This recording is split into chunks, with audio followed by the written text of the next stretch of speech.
सभी मुसलमानों को जिहादी बताया कि मुसलमान खाते यहां का है और गाते दूसरी जगह का है। तीसरी बात उन्होंने कहा कि मुसलमान दूसरे समुदाय के घरों में लूटने का काम करते हैं। शांति और सद्भाव, भाईचारगी और एकता में विश्वास करने वाले इस लोकतांत्रिक व्यवस्था में तो ऐसा लग रहा है कि बोल करके सेलिब्रेट कर रहे हैं। रांची सदर विधानसभा के विधायक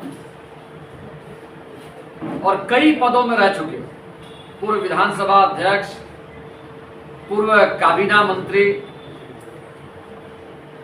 मेरी जानकारी में संभवतः 6 बार के रांची सदर विधानसभा के विधायक सीपी सिंह जी ने इंटेंशनली, डिलिबरेटली और रिपीटेडली, क्योंकि कई बार क्या होता है कोई वक्तव्य जो है स्लिप ऑफ टंग इसको कहते हैं, वो निकल जाता है, लोग पश्चाताप करते हैं या उसको सुधारते हैं। लेकिन सीपी सिंह जी ने जो मुसलमानों के संदर्भ में वक्तव्य दिया है, वो वक्तव्य एक बार नहीं बल्कि 2 बार दिया, रिपीट किया। उन्होंने सभी मुसलमानों को, ये मेंशन नहीं किया कि झारखंड के या बंगाल के या रांची के, सभी मुसलमानों को जिहादी बताया और ये बताया कि मुसलमान खाते यहां का है और गाते दूसरी जगह का है। तीसरी बात उन्होंने कहा कि मुसलमान दूसरे समुदाय के घरों में लूटने का काम करते हैं।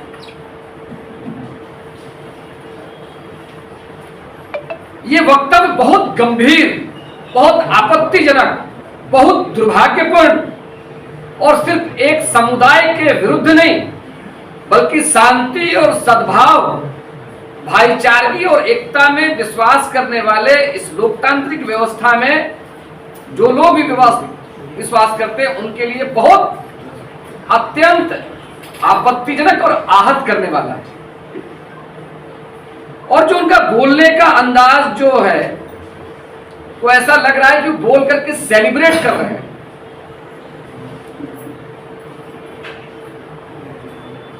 अब मैं यहां पर एक बात जोड़ना चाहूंगा कि विधानसभा के बाहर में भी दिए हुए वक्तव्य पर सरकार और पार्टियां और विधानसभा कॉग्निजेंस लेती हैं। इसका उदाहरण आपने देखा होगा महाराष्ट्र में, वहां के एक वर्तमान विधायक ने किसी इतिहास से संबंधित कोई मुगल कालीन राजा के बारे में अपने कुछ भी टिप्पणी की थी, विधानसभा के बाहर टिप्पणी थी, लेकिन सरकार ने तो कॉग्निजेंस लिया ही लिया, उस पे एफआईआर दर्ज किया और विधानसभा के अंदर में स्पीकर महोदय ने उनको निलंबित किया, सस्पेंड किया। हम जोर देकर के कहना चाहेंगे, टिप्पणियां कई तरह की होती हैं। किसी व्यक्ति ने अनजाने में या अज्ञानता में या भावावेश में या हीट ऑफ द मूवमेंट में कोई बात अपनी कह दी और कहने के बाद में उसको वापस ले लिया या खुद उसका ज्ञान नहीं था, लोग सुधार देते हैं। लेकिन इस मामले में उन्होंने सीधा सीधा आक्षेप लगाया है। उनका ये वक्तव्य अक्षम्य अपराध है और मेरा ये डिमांड है कि इस मामले में निश्चित तौर पर सुओ मोटो कॉग्निजेंस लिया जाना चाहिए और उनके ऊपर में एफआईआर दर्ज होना चाहिए। और विधानसभा के अध्यक्ष महोदय से भी हम कहेंगे कि निश्चित तौर पर यह वक्तव्य उनका विधानसभा के बाहर का है, सदन के अंदर का प्रोटोकॉल के बारे में बहुत सारी चीजें ऑलरेडी मेंशन है, लेकिन यह व्यक्ति जो दुर्भावना पैदा करने का काम, जिसने दंगा फैलाने का काम, जिसने विभिन्न समुदायों के बीच में विभाजन पैदा करने का काम और जिसने जानबूझ करके इंटेंशनली एक समुदाय को बदनाम करने का काम किया है, उनकी सदस्यता भी इनकी रद्द होनी चाहिए। सीपी सिंह जी धीमी गति की समाचार के तरह विधानसभा में बोलते हैं। और हमको ऐसा लगता है कि वो किसी पीड़ा से गुजर रहे हैं, किसी कुंठा से गुजर रहे हैं। अब भाई राज्य की जनता ने या राज्य की जनता ने उनको विधायक बना दिया, विधायक दल का नेता और प्रतिपक्ष का नेता बनाने का जिम्मेवारी तो राज्य का जनता का नहीं है, राज्य का जनता का नहीं है। उनकी अपनी पीड़ा है, इंटरनल पार्टी मैटर है। उन्होंने प्रेस के लोगों को दिया था कि ऐसा मेरे साथ में होते रहता है। इस फ्रस्ट्रेशन में लगातार वो अनाप शनाप बक रहे हैं और यहां तक कि सदन के अंदर में उन्होंने एक आदिवासी विधायक जो आज माननीय मंत्री भी हैं उनको पहचानने से इनकार कर दिया, कह रहे हैं कि ये हेलमेट पहन रहे हैं। सबसे पहले तो मैं देश के आदरणीय प्रधानमंत्री महोदय को और भारतीय जनता पार्टी के राष्ट्रीय अध्यक्ष जेपी नड्डा जी से ये हम पूछना चाहते हैं कि क्या वो सीपी सिंह के वक्तव्य का समर्थन करते हैं, और नहीं करते हैं तो अविलंब कार्रवाई होनी चाहिए। क्योंकि भारतीय जनता पार्टी में जो भारतीय जनता पार्टी के नेता हैं शाहनवाज हुसैन, मुख्तार अब्बास नकवी, राज्यसभा सदस्य रहे जफर इस्लाम, भारतीय जनता पार्टी ने जिन नेतृत्व ने जिनको राज्यपाल बनाया, बिहार के राज्यपाल हैं आज आरिफ मोहम्मद खान, और आज सुप्रीम कोर्ट के जो जस्टिस 24 जस्टिस हैं, 24 या 34 जस्टिस, उसमें से एहसानुद्दीन अमानुल्लाह, ऐसे लोग को क्या आप जिहादी समझते हैं? क्या आप उन वीर स्वतंत्रता सेनानियों को भी जिहादी समझते हैं कि जिन लोगों ने देश के लिए अपने प्राणों की आहुति देने का काम किया?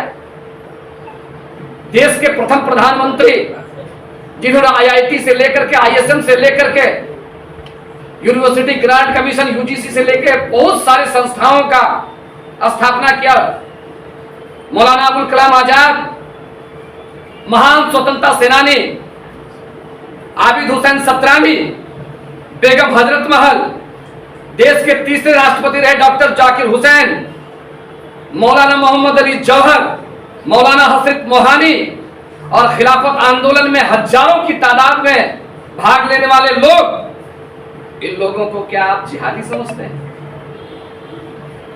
ये सामान्य तौर पर सिर्फ विरोध करने के लिए प्रेस कॉन्फ्रेंस नहीं किया गया है, एक मोटिवेशन है कि इस प्रकार से इस तरह के वक्तव्य को अननोटिस्ड नहीं दिया जा सकता है। इसमें अविलंब कार्रवाई होनी चाहिए।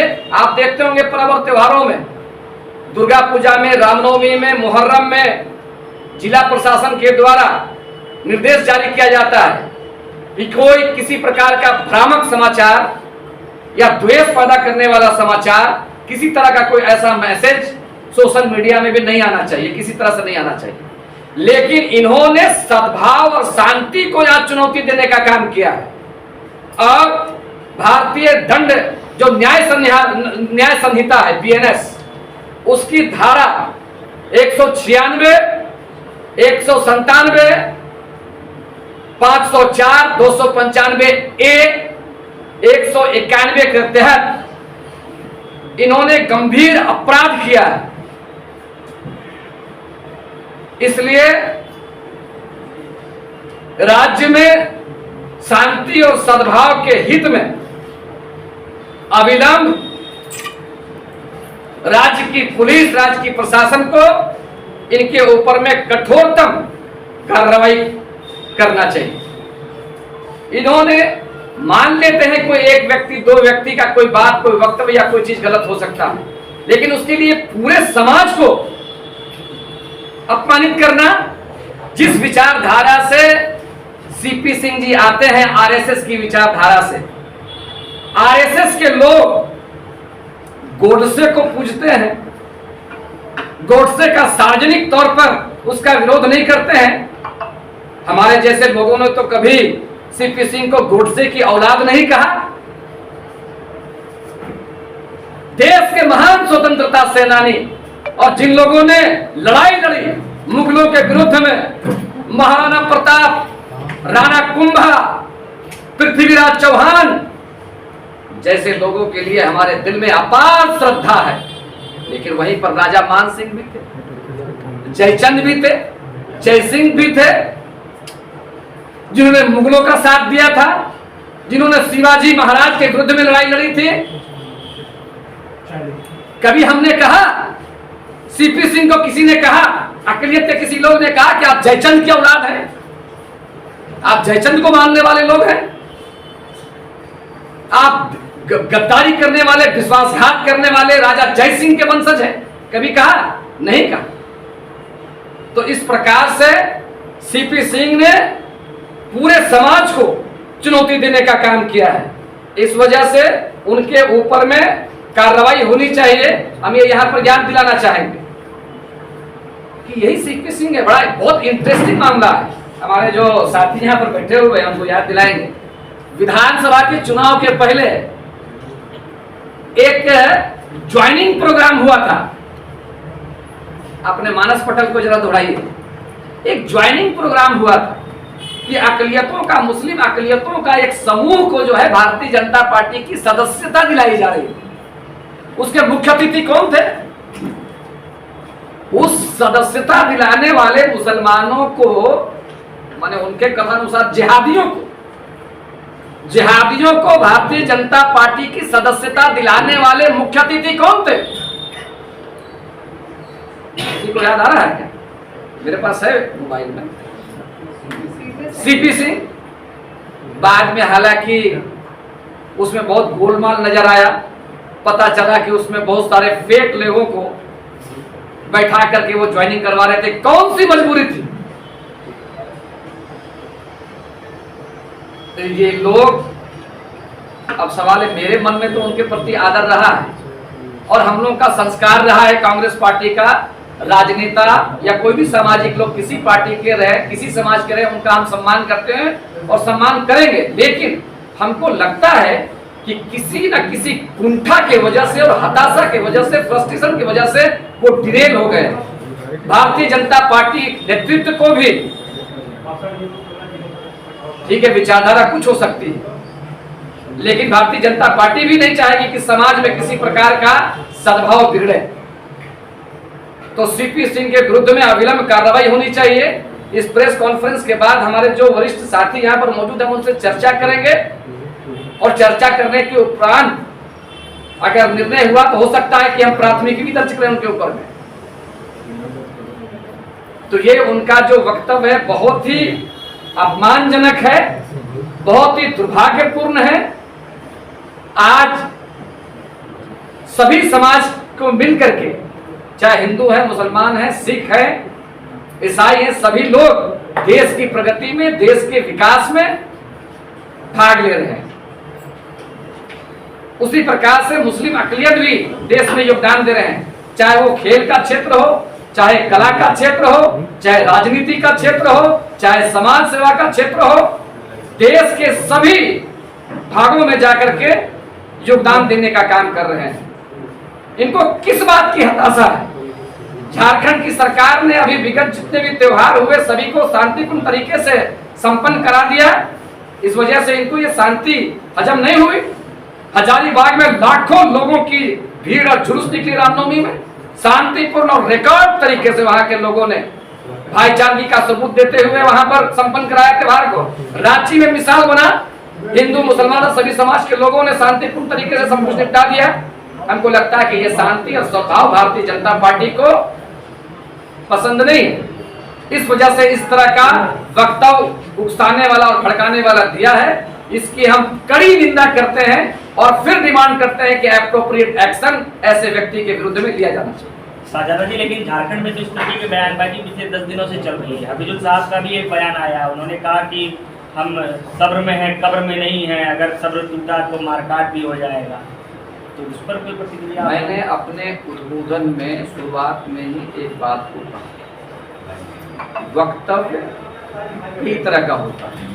एक वक्तव्य जहाँ पर कोई देता है व्यक्ति, अगर उसको लगता है कि नहीं इस पर हमको कुछ ऐड करना चाहिए और कुछ क्लैरिटी देनी चाहिए, एक्सप्लेनेशन देना चाहिए, वो फिर आकर के अपनी सफाई देता है।